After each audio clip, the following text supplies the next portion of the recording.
الحمد للہ نحمده ونستعینه ونستغفره ونؤمن به ونتوکل علیہ ونعوذ باللہ من شرور انفسنا ومن سیئات اعمالنا من يهده الله فلا مضل له ومن يضلله فلا هادي له ونشهد ان لا اله الا الله وحده لا شريك له ونشهد ان سيدنا محمدا عبده ورسوله ارسلہ بالہدی ودین الحق لیظہرہ علی الدین کلہ وکفی باللہ شہیدا خصوصا علی افضلہم وخاتم النبیین محمدین الامین وعلی آلہ وصحبہ اجمعین وصلی اللہ علیہ وسلم تسلیما کثیرا کثیرا اما بعد اعوذ باللہ من الشیطان الرجیم بسم اللہ الرحمن الرحیم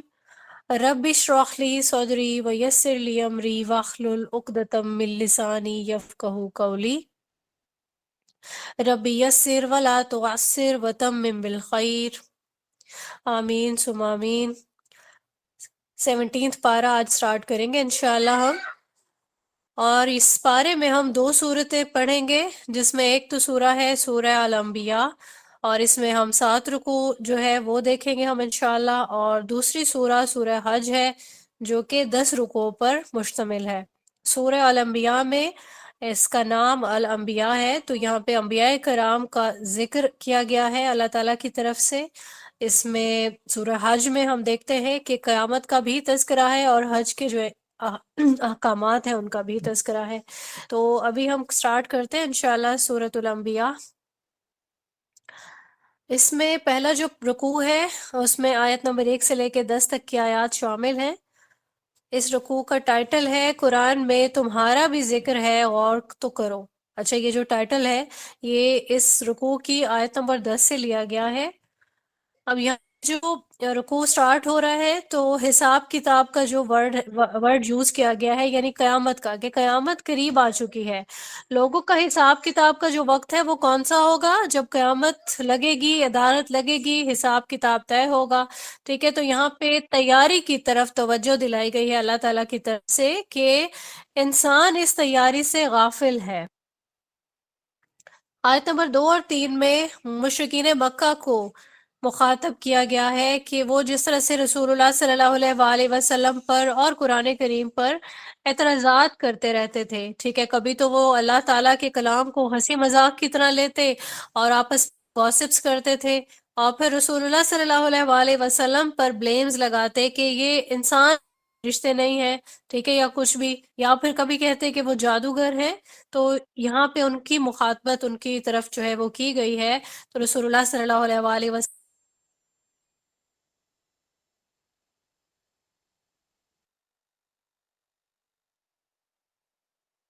نمبر 6 میں جو قومیں جنہوں نے یہی روش اختیار کی تھی، کیونکہ جو پچھلی قومیں جن کا ہم تذکرہ پڑھتے رہتے ہیں انہوں نے بھی اپنے رسولوں کے ساتھ اسی طرح کے ہی معاملات کیے تھے، ان کی بھی یہی روش تھی، تو اللہ تعالیٰ نے ان کی سرکشی کے باعث ان کو نیست و نابود کر دیا تھا۔